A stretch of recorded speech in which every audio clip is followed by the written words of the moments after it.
Rahel V-nya resmi jadi tersangka. Dikabarkan sebelumnya bahwa Rahel V-nya dan kekasihnya telah memenuhi panggilan pihak kepolisian terkait pelanggaran karantina.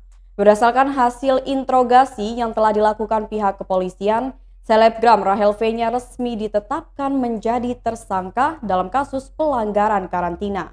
Kabid Humas Polda Metro Jaya, Kombes Yusri Yunus juga mengungkapkan tersangka lain dalam kasus ini.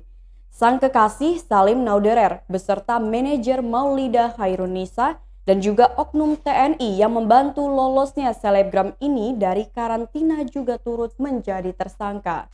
Yusri menjabarkan keempat inisial tersangka kasus karantina termasuk Rahel V-nya.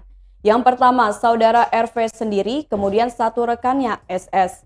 Kemudian yang satu lagi manajernya serta satu yang membantu melakukan saudari RV. Sementara itu, dalam gelar perkara ini telah diputuskan bahwa kepolisian akan segera memanggil Rahel V-nya untuk melakukan pemeriksaan. Tak hanya Rahel V-nya, ketiga tersangka lainnya juga akan turut diperiksa oleh pihak Polda Metro Jaya.